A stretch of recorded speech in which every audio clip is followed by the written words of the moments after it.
সালামু আলাইকুম। বাংলাদেশের সবচেয়ে আলোচিত যে বিষয় এই মুহূর্তে সেটা হচ্ছে যে 2026-এ অনুষ্ঠিতব্য গণভোট। স্বাধীনতা পরবর্তী ৫৪ বছরের মধ্যে সবচেয়ে ইম্পর্টেন্ট এবং বাংলাদেশের একটা পরিবর্তনের যে আভাস, সেই আভাসের মূল কারিগর কিন্তু এই গণভোট। এই গণভোটে বাংলাদেশ আসলে কেমন হবে পরবর্তী সময়গুলোতে দশকের পর দশক আসলে বাংলাদেশের মানুষ যে ধরনের প্রত্যাশা করতেছিল বাংলাদেশকে নিয়ে, যে ধরনের বাংলাদেশ তারা বিনির্মাণ করতে চাচ্ছিল, সেটা কিন্তু এই গণভোট একটা সুযোগ নিয়ে এসেছে এই সিস্টেমটা করার। তো আজকে এই গণভোটটা নিয়ে যদি আমরা একটু বিশ্লেষণ করি, চলেন, যে আসলে গণভোটে কি আছে, কেন আপনি হ্যাঁ ভোট দেবেন অথবা কেন আপনি না ভোট দেবেন। আপনি কিভাবে ডিসাইড করবেন যে আসলে আপনার গণভোটে হ্যাঁ দেওয়া উচিত অথবা আপনার না দিবেন। আপনারা এই বিষয়গুলো মানে দেখলেই হয়তো বা বুঝতে পারবেন। প্রথমেই যে বিষয়টা আছে, তত্ত্বাবধায়ক সরকার, নির্বাচন কমিশন ও সরকারি কমিশন পিএসসি গঠনে সরকারি দল ও বিরোধী দল একত্রে কাজ করবেন। দেখেন, বাংলাদেশে একটা বিষয় কিন্তু বরাবরই ছিল যে তত্ত্বাবধায়ক সরকার সম্মিলিতভাবে হবে এবং বিভিন্ন দলের সমন্বয়ে, আমলাতন্ত্র থেকে শুরু করে সমস্ত বিষয় থেকে বিরোধী দল, সরকারি দল, সব দল থেকে নিয়ে একটা তত্ত্বাবধায়ক সরকার গঠন করা হবে এবং এরই সাথে নির্বাচন কমিশন গঠনের ক্ষেত্রে সমস্ত দলের পরামর্শ নেওয়া হবে। ঠিক আছে, দেখেন, বেশিরভাগ ক্ষেত্রে স্বাধীনতা পরবর্তী সময়ে বাংলাদেশের যেটা হয়ে আসতেছে, নির্বাচন কমিশন কিন্তু মূল দায়িত্ব পালন করে।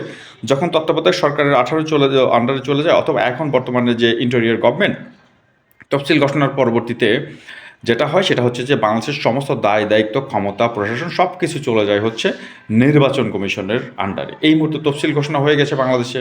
সেক্ষেত্রে এখন বাংলাদেশের সরকারের যতটুকু দায়িত্ব তার চেয়ে অনেক বেশি দায়িত্ব, প্রশাসন থেকে শুরু করে সব কিছুর দায়িত্ব হচ্ছে নির্বাচন কমিশন। এই নির্বাচন কমিশনটা মূলত সম্মিলিতভাবে সমস্ত দলের মতামতের ভিত্তিতে এই নির্বাচন কমিশনটা গঠন করা হবে।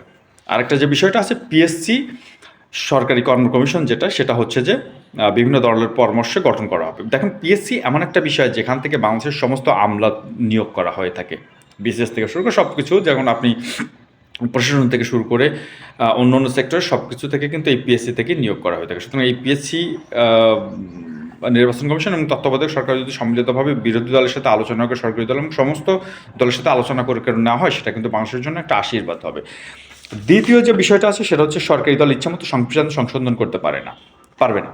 দেখেন, এটা কিন্তু খুব ইম্পর্টেন্ট একটা বিষয়। বাংলাদেশের যে দলে যখন ক্ষমতায় গেছে সেটা কিন্তু 2/3 আসন কিন্তু তারা গঠন করেছে, সেটা হোক বিএনপি হোক আওয়ামী লীগ, তারা পেয়েছে। এবং এক্ষেত্রে যেটা হয়েছে সেটা হচ্ছে যে তারা যখন সংসদে কোনো বিল পাশ করতে যায়, সেই বিলটা কিন্তু তারা এককভাবে পাশ করে নিতে পারতেছে। সেটা জনগণের জন্য ভালো হোক, দেশের জন্য ভালো হোক অথবা মন্দ হোক, তারা ইচ্ছা মতো এই আইনটা পাশ করে নিতে পারতেছে, কারণ তার সমস্ত লোকজন বা সমস্ত এমপি তাদের দখলে। এবং কোনো ভোট যদি উত্থাপন করা হয়, কোনো বিল যদি উত্থাপন সংসদে করা হয়ে থাকে, তাহলে সেক্ষেত্রে এককভাবে তারা পাশ করাই নিতে পারতেছে। এইটা কিন্তু গণভোটে স্পষ্টভাবে উল্লেখ করা আছে যে এই বিষয়টা তারা ইচ্ছামতো করতে পারবে না। তৃতীয় যে বিষয়টা আছে, সংবিধানের গুরুত্বপূর্ণ পরিবর্তনের ক্ষেত্রে গণভোটের বিধান চালু। দেখেন, আমরা জানি যে 14তম সংশোধনী কিন্তু বাংলাদেশের সংবিধানে এসে গেছে, 14দশ সংশোধনীয় হয়ে গেছে। ইচ্ছা মতো যে দলের যা ইচ্ছা সংসদে পাশ করে নিয়ে এই মানে সংবিধান তাদের ইচ্ছা মতো পরিবর্তন করে নিয়ে আইন করে নেয়। যদি গণভোটে আপনি হ্যাঁ ভোট দেন, সেক্ষেত্রে কিন্তু এই মানে ইচ্ছা মতো সংবিধান পরিবর্তনের যে বিধানটা সেটা ত্যাগ করা হবে, সেটা করতে পারবে না কোনো রাজনৈতিক দল বা সরকারি দল। ঠিক আছে, চতুর্থ বিষয় যেটা আছে, পঞ্চম বিষয়, যত মেয়াদি হোক কেউ সর্বোচ্চ 10 বছরের বেশি প্রধানমন্ত্রী থাকতে পারবে না। বাংলাদেশে এটা কিন্তু ছিল না। বাংলাদেশে ইচ্ছা মতো যতদিন বেঁচে আছে ততদিন সে প্রাইম মিনিস্টার হতে পারবে, মানে ওয়ান কাইন্ড অফ রাজতন্ত্র ছিল এটা। এই সংবিধানের পরিবর্তন যদি আনা হয় যে বাংলাদেশে কোনো রাজনৈতিক দল বা কোনো প্রাইম মিনিস্টার 10 বছরের বেশি, অর্থাৎ 2বারের বেশি ক্ষমতায় আসতে পারবে না, এটা খুবই যুগান্তকারী একটা সিদ্ধান্ত। পৃথিবীর দৃষ্টান্ত স্থাপনকারী যেসব গণতান্ত্রিক দেশ আছে তাদের কিন্তু এই প্রথাটা চালু আছে। আপনি আমেরিকায় ধরেন না কেন, আমেরিকা কিন্তু 2 মেয়াদের বেশি তার প্রেসিডেন্ট থাকতে পারে না, অর্থাৎ 8 বছর। সেক্ষেত্রে বাংলাদেশে যেহেতু প্রধানমন্ত্রীর বয়স হচ্ছে 5 বছর, সেক্ষেত্রে 2 মেয়াদে 10 বছর, 10 বছরের বেশি কেউ ক্ষমতায় থাকতে পারবে না, অর্থাৎ প্রধানমন্ত্রী থাকতে পারবে না।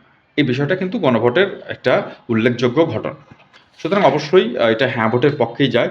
এরপরে যেটা আছে সেটা হচ্ছে সংসদের নারীর প্রতিনিধিত্ব পর্যায়ক্রমে বাড়বে। দেখেন এই মুহূর্তে কিন্তু সংসদে ৩০০ আসনের সাথে ৩০টি আসন সংরক্ষিত নারী আসন। এটা যদি এটা সংরক্ষিত ৩০টি নারী আসন। এরপরও ওই যে ৩০০ আসন নির্ধারিত আছে, এই ৩০০ আসনের মধ্যেও কিন্তু যেকোনো নারী প্রতিনিধিত্ব করতে পারে। যদি সংসদে যদি গণভোটে হ্যাঁ জয়যুক্ত হয়, সেক্ষেত্রে নারীর পর্যায়ক্রমে অংশীদারিত্ব এই যে গণভোট মানে এই যে সংসদে আছে, সংসদে কিন্তু প্রতিনিধিত্বটা পর্যায়ক্রমে বাড়বে। পরবর্তীতে যেটা আছে, ক্ষমতার ভারসাম্য প্রতিষ্ঠার জন্য পার্লামেন্টে একটি উচ্চকক্ষ গঠিত হবে। দেখেন বর্তমানে উচ্চকক্ষ না থাকার ফলে ক্ষমতার ভারসাম্য কিন্তু নাই। কিভাবে নাই? আপনি যদি ৩০০ আসনের মধ্যে আপনি ইচ্ছামতো যদি ২৭০টি আসন বা ২৫০টি বা ২০০টি আসনে জয়লাভ করেন, তাহলে আপনি কিন্তু কোনো সিদ্ধান্ত গ্রহণের ক্ষেত্রে বিরোধী দলের তোয়াক্কা করবেন না। কারণ আপনার কাছে সংখ্যাগরিষ্ঠ ভোট রয়েছে সংসদে। যেকোনো বিল আপনি ইচ্ছামতো পাস করে নিতে পারবেন। সেক্ষেত্রে বিরোধী দল কোনো সিদ্ধান্ত বা কোনো মতামত তারা গ্রহণ করে না। এইটা যদি উচ্চকক্ষ গঠিত হয়, সেক্ষেত্রে কিন্তু এই যে ক্ষমতাটা, একক ক্ষমতাটা হ্রাস পাবে। সুতরাং অবশ্যই উচ্চকক্ষ গঠনটা খুবই ইম্পর্ট্যান্ট একটা বিষয়। পরবর্তী যে ব্যবস্থা রয়েছে, দেশের বিচার ব্যবস্থা স্বাধীনভাবে কাজ করবে। আপনার কি মনে হয় যে বর্তমানে বাংলাদেশের বিচার ব্যবস্থা স্বাধীনভাবে কাজ করছে? যে কেউ বলবে অবশ্যই না। বর্তমানে বিচার ব্যবস্থা বিভিন্ন রাজনৈতিক দল বা সরকারি আমলাদের দ্বারা নিয়ন্ত্রিত হয়ে থাকে। সুষ্ঠু বিচার সাধারণ মানুষ পাচ্ছে না। এই বিচার ব্যবস্থাটাকে স্বাধীনভাবে কোনো ধরনের রাজনৈতিক প্রভাব, সরকারি প্রভাব, ক্ষমতার প্রভাব থেকে বের করে নিয়ে আসার জন্য একটা পদক্ষেপ নিতে হবে, যেই পদক্ষেপটা হবে মূলত গণভোটে যদি হ্যাঁ জয়যুক্ত হয়। ঠিক আছে? এরপরে যে বিষয়টা আছে সেটা হচ্ছে যে আপনার মৌলিক অধিকারের সংখ্যা, যেমন ইন্টারনেট সেবা কখনো বন্ধ করা যাবে না, সেক্ষেত্রে বাড়বে। দেখেন বাংলাদেশের যে কোনো কিছু হইলেই কোনো ধরনের গণ অসন্তোষ থেকে শুরু করে যে কোনো বিষয় হইলেই সরকার বা রাষ্ট্র ক্ষমতায় যারা আছে তারা ইচ্ছামতো আপনার মানে এই ক্ষমতাটা হরণ করে, ইন্টারনেট বন্ধ করে দেয়। যেমন আমরা ২৪ সালের ৫ আগস্ট পূর্ববর্তী সময়ে দেখেছি সরকার বারংবার তাদের ইচ্ছা, এটা মৌলিক অধিকার আমাদের ইন্টারনেট ব্যবহার করা, সেই অধিকারটাকে হরণ করে তারা ইচ্ছামতো নেটটাকে বন্ধ করে রাখছে। এটা কখনোই করতে পারবে না। এই ধরনের স্ট্রং সিদ্ধান্ত আসবে যদি গণভোটে হ্যাঁ জয়যুক্ত হয়। এরপরে যেটা আছে, দণ্ডপ্রাপ্ত আসামিকে রাষ্ট্রপতি ইচ্ছামতো ক্ষমা করতে পারবেন না। এটা একটা ফাঁদ বলা চলে বাংলাদেশের সংবিধানে। ঠিক আছে? দেখেন খুনের আসামি মানে একজন আছে ১০ জন, ২০ জন, ৫০ জন খুনের মামলার আসামি, ফাঁসির আসামি। সেটা যদি সরকারি দলের হয়, সেই সরকারি দলেরই কিন্তু রাষ্ট্রপতি হয়ে থাকে।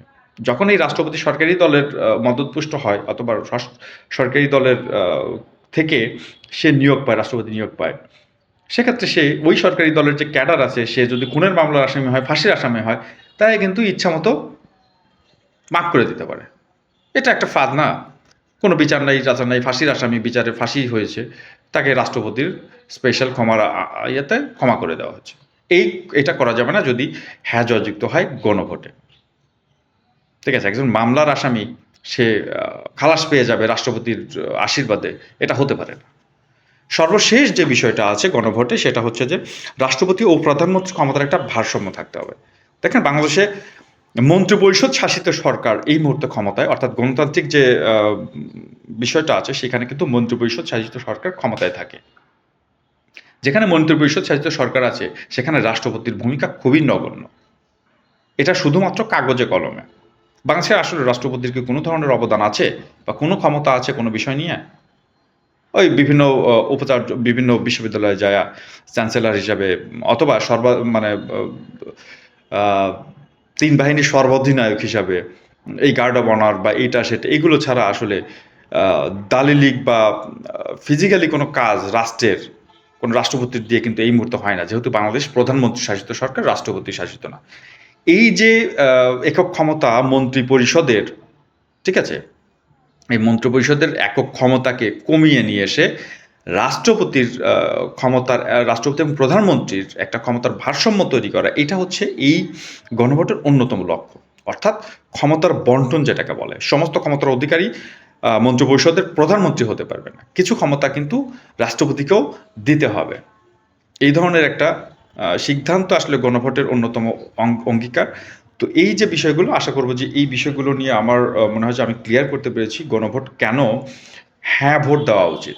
কোন রাজনৈতিক দল কি প্রচারণা চালাচ্ছে সেটা আমার দেখার বিষয় না। আমি ব্যক্তিগতভাবে আমার মনে হয়েছে যে টোটাল বিষয়টা এনালাইসিস করে যে অবশ্যই আমাদেরকে গণভোটে আমি যখন ১২ই ফেব্রুয়ারিতে ভোট দিতে যাব, আ সংসদীয় ভোট, সেই ভোটে অবশ্যই আমি গণভোটে হ্যাঁ ভোট দিব এবং আমার মনে হয় যে বাংলাদেশের যারা সচেতন নাগরিক, যারা আসলে রাজনীতি বোঝে, তারা দেশের ভালো চায়, সেক্ষেত্রে তাদের অবশ্যই গণভোটে হ্যাঁ ভোট দেওয়াটা উচিত।